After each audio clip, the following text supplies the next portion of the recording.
Hello, lovely people. We are back with chapter 22, and this is a continuance of 21. So we're going to get right into it. When they heard him speak to them in Aramaic, they became very quiet. Then Paul said, I am a Jew, born in Tyrus of Sicily, but Sicilia, but I but brought up in this city. I studied under Gamaliel and was thoroughly trained in the law of our ancestors. I was just a zealot for God as any of you are today. I prosecute I I persuade you to follow I'm sorry. I persuaded the follow the following the followers of this way to the death, arresting both men and women and throwing them into prison, as the high priest and all the council can themselves testify.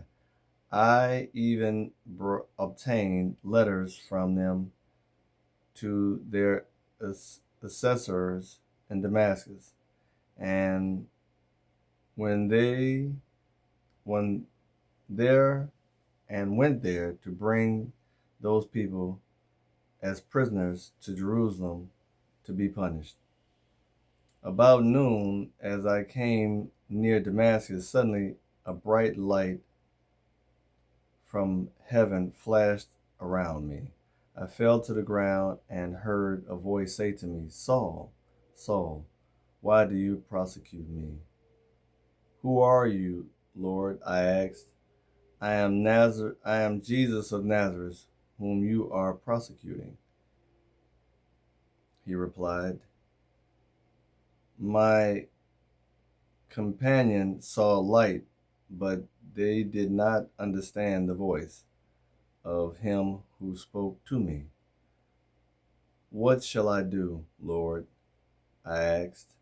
Give up, get up, and let the Lord, get up, the Lord said, and go into Damascus, that you will be told all that you have been assigned to do.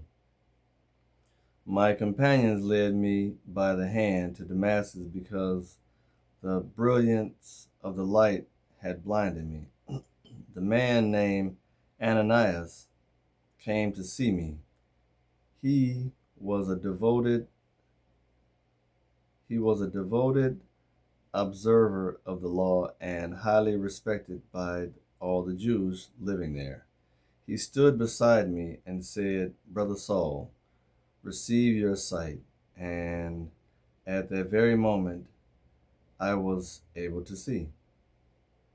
Then he said, God of our ancestors have chosen you to know he has and will, and his the will, and to see the righteous ones, and to hear words from his mouth. You will be his witness to all people of what you have seen and heard. And now, what you are waiting for, get up, be baptized, and wash your sins away, calling on his name. When I returned to Jerusalem and was praying at the temple, I fell to a trance and saw the Lord speaking to me. Quickly he said, Leave Jerusalem immediately, because the people here will not accept your testimony about me.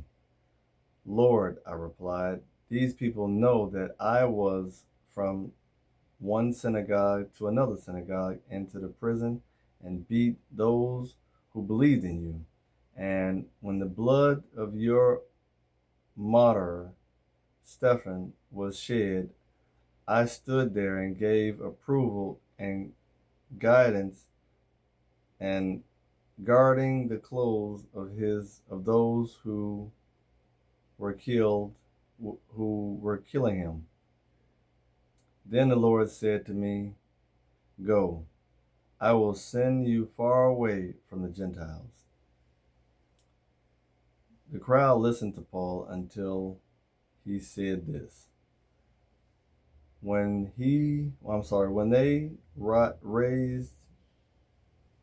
they raised your voice and shouted, "Rid the earth of him. He's not fit to live." As they are shouting and throwing off their cloaks and flaring dust into the air, the commander ordered that Paul be taken into the barracks. He directed that he be flogged and interrogated in order to find out why the people were shouting at him like this. As they stretched him out and flogged him, Paul said to the centurion standing there, "It is legal for you to flog a Roman citizen who has never been found guilty." When the centurion heard this, he went to the commander and reported it. "What are you going to do?" he asked. "This man is a Roman citizen." The commander went to Paul and asked, "Tell me, are you a Roman citizen?" "Yes, I am," he answered. Then the commander said, "I have to pay a lot of money to be a citizen." "But I was born a citizen," Paul replied. Those who are about to be interrogated him withdrew immediately. The commander himself was alerted when he realized that he had put Paul, a Roman citizen, in chains. The commander wanted to find out exactly why Paul was being accused by the Jews. So the next day he released him and ordered that the chief priests and all of them members of the Sanhedrin to assemble. Then he brought Paul and said to him, "Stand before them." Oh, it's getting deep, getting deep.